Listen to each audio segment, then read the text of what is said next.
नमस्कार। बीच न्यूज 24/7 में आप सभी को सुस्वागत है। दर्शक, अमेरिका की राजधानी में डोनाल्ड ट्रंप की वापसी के साथ ही सख्त का दौर भी लौट आया है।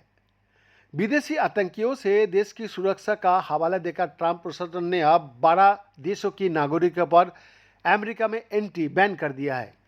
ये फैसला सोमवार से ही लागू हो गया है और इस कदम को ट्रंप की इमिग्रेशन विरोधी नीति का हिस्सा भी माना जा रहा है, जिससे दुनिया भर में बहस छिड़ गया। अमेरिकी राष्ट्रपति डोनाल्ड ट्रंप के आदेश के तहत 12 देशों के नागरिक अब अमेरिका नहीं आ सकेंगे।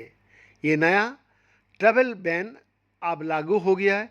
जिन देशों पर पूरी तरह बैन लगाया उनमें Afghanistan, Myanmar, Chad, Congo, Equatorial Guinea, Eritrea, Haiti, Iran, Libya, Somalia, Sudan और यमन शामिल है। इसके अलावा 7 और देशों पर भी आंशिक प्रतिबंध लगाया गया है। इनमें Burundi, Cuba, Laos, Sierra Leone, Togo, Turkmenistan और वेनेजुएला शामिल है।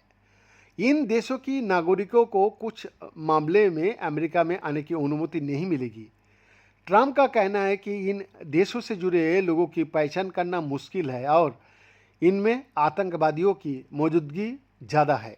ट्रंप ने कहा कि यह प्रतिबंध इसलिए जरूरी है क्योंकि कुछ देश वीजा सिक्योरिटी में सहयोग नहीं करते, उनका पास जातियों का रिकॉर्ड ठीक से नहीं होता और कई बार लोग अमेरिका में आकर तय समय से ज़्यादा तक रह जाते।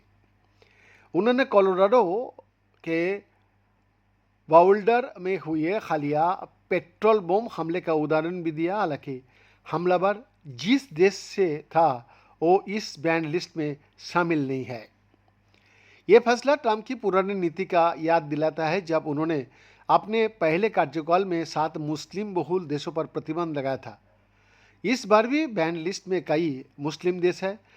ये कदम ट्रंप की कट्टर इमिग्रेशन नीति का हिस्सा है, जिससे अमेरिका में गैर कानूनी और असुरक्षित प्रवास को रोकना है। बीएन का एक्सक्लूसिव रिपोर्ट, 20 न्यूज 24/7 रांची।